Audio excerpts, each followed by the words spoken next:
নবী সাল্লাল্লাহু আলাইহি ওয়াসাল্লামের জন্মের আগেই তার বাবা চলে যান, ইতিম মুহাম্মদ সাল্লাল্লাহু আলাইহি ওয়াসাল্লাম। তার মা আমিনা 6 বছর বয়সে ইন্তেকাল করেন। সিচুয়েশন বুঝতে পারছেন?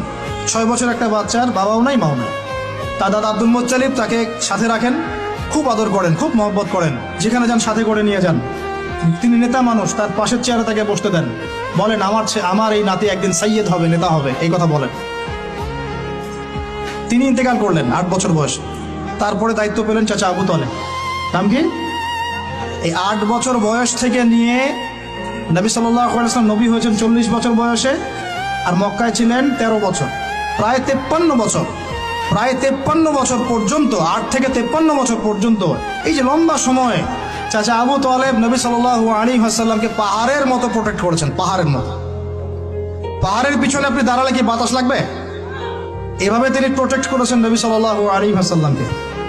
তার সন্তানদেরকে যা খাওয়াতেন তার চেয়ে ভালোটা নবীকে খাওয়াতেন সাল্লাল্লাহু আলাইহি ওয়াসাল্লাম। স্পেশাল রান্না তৈরি করে তাকে ডেকে নিয়ে বসতেন, কারণ এতিম ছেলে, মনে কষ্ট আছে, হয়তোবা সবার সামনে বলতে পারে না, ব্যাপারটা বুঝেন না? তিনি এইভাবে ট্রিট করতেন।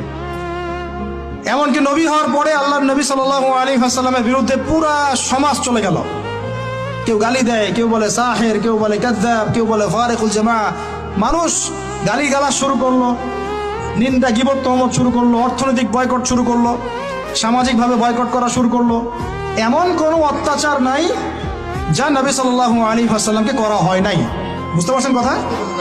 এইরকম একটা সিচুয়েশনেও চাচা আবু তালেব তিনি বলছেন, তারা তোমার দিকে আসতে পারবে না দলে দলে যতদিন আমি আবু তালেব দাফন হচ্ছি না মাটির তলে। কথা বুঝতে পারছেন? তারা তোমার দিকে আসতে পারবে না দলে দলে যতদিন আমি আবু তালেব দাফন হচ্ছি না মাটির তলে। এইরকম মানুষ চাচা আবু তালেব। মানে আমরা যারা এখানে উপস্থিত আছি, বাংলাদেশে 16 কোটি মুসলমান, সারা বিশ্বের যে এত কোটি মুসলমান, তার মধ্যে বেশিরভাগ মানুষকে যদি আপনি এক পাল্লায় রাখেন, চাচা আবু তালেবের অবদানটাকে আরেক পাল্লায় রাখেন, ওই পাল্লা ভারী হবে ইনশাআল্লাহ। কিন্তু শেষ পর্যন্ত চাচা আবু তালেব কালিমা লা ইলাহা ইল্লাল্লাহ পড়তে পারলেন না। কথা কি বুঝতে পারতেছেন ভাই? নবী সাল্লাল্লাহু আলাইহি ওয়াসাল্লাম বারবার বলতেছেন, চাচা খালি একটাবার কালিমা পড়েন, আমি আল্লাহর কাছে আপনার জন্য সুপারিশ করব, আমি আপনাকে জান্নাতে নিয়ে যাব, চাচা খালি একটাবার সাক্ষ্য দেন, শাহাদা দেন। হলো না।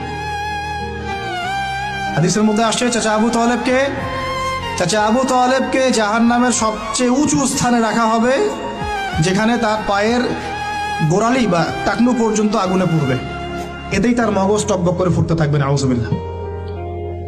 নবী সাল্লাল্লাহু আলাইহি ওয়াসাল্লাম বলেছেন, আমি যদি না থাকতাম তাহলে আমার চাচাকে আরো নিচে রাখা হতো। এত কিছু করার পরেও ইসলাম কবুল না করার কারণে এই অবস্থা হলো। এখন কি ভাই আমি বুঝতে পারছি যে আল্লাহ পাক যে আমাদেরকে বিনা জিজ্ঞাসাবাদ করেই মুসলিম পরিবারে জন্ম দিয়েছেন, আল্লাহ পাক আমাদের উপর কত রহম করেছেন, আমাদের কত কৃতজ্ঞতা স্বীকার করা উচিত। বিশ্বাস করেন, আমাদের যে সকালবেলা টয়লেট হয় না, ওয়াশরুমে যান, টয়লেট করেন, আলী ইবনে আবি তালেব রাদিয়াল্লাহু আনহু এরকম বাথরুম থেকে বের হয়ে পেটে হাত দিয়ে বলতেন, মানুষ যদি জানতো এই যে শুধু ক্লিয়ার করে টয়লেট হওয়াটা কত বড় নেয়ামত আল্লাহ পাকের, তাহলেও সারা জীবন সেজদায় পড়ে থাকতো। আমরা এগুলো বুঝি না, শ্বাস নেওয়ার নেয়ামত বুঝি না, পানি পান করছি, পানি আল্লাহ পাক দিয়েছেন, এটার নেয়ামত বুঝি না, গরম পানিতে ওযু করে আসলে নেয়ামত বুঝি না, সুস্থ আছি নেয়ামত বুঝি না, প্রত্যেকটা অর্গান ভালো আছে শরীরের নেয়ামত বুঝি না, রক্ত চলতেছে নেয়ামত বুঝি না। আমরা আল্লাহ পাকের নেয়ামতই বুঝি না, শুকরিয়া আদায় করি না। আর ওই যে কালিমা লা ইলাহা ইল্লাল্লাহ আল্লাহ পাক পড়ার তৌফিক দিয়ে মুসলিম বানিয়েছেন, এটা তো মোটেই বুঝি না। কত বড় নেয়ামত আল্লাহ দিয়েছেন আর কত ইহসান আল্লাহ করেছেন।